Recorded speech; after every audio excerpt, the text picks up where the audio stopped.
The worst experiences I have had with leadership is when my boss does not communicate with me transparently. Why? Because I don't trust them.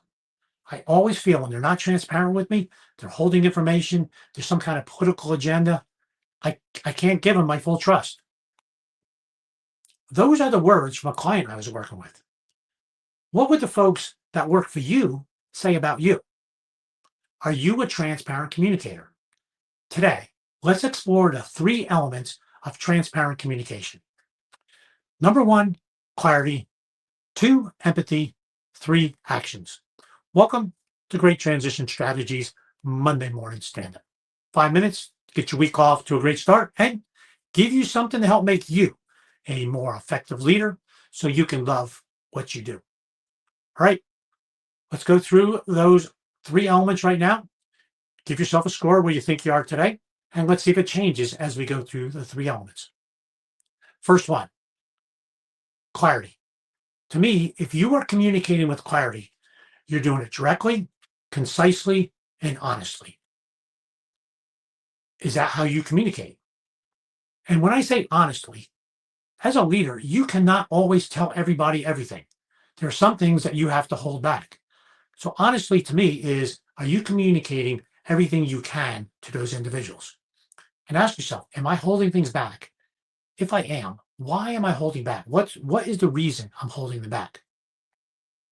Sometimes you think, well, if I'm communicating that way with clarity, that could be pretty rough sometimes. That's where number two comes in, empathy. Empathy is putting yourself in the shoes of the individual that you can communicate with, reading the person or reading the room if you're talking to a team. How well do you do that? Communication is a two-way activity. If you think you're communicating with someone and if they have not understood it, you have not communicated. You've just transmitted. You have to ensure communication. Having empathy puts them in a place where they can actually receive the message you're trying to get. So think about empathy. Think about reading the individual.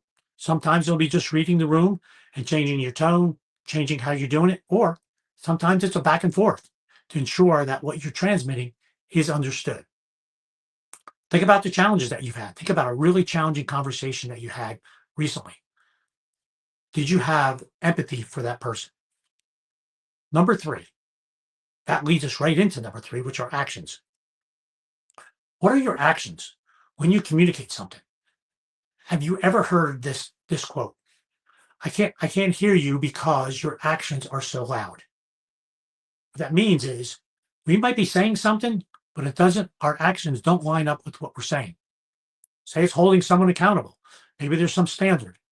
The audio, what we say, doesn't match the video, our actions. If we wouldn't need to hold someone accountable, we said we're doing it. We said I'm going to be here and do this, I'm doing it. That's a case where you're communicating. People want to see that what you say actually influences your actions as well. Now, bring it all together. What score did you give yourself? Did your score change? Did you think about a challenging conversation that you had recently? This week, take time and think about a communication that you've had and one that you have coming up, and go through each of these areas to ensure that you communicate transparently with the individuals. That way, they know you do it with clarity, empathy, and the actions you have line up with what you're saying.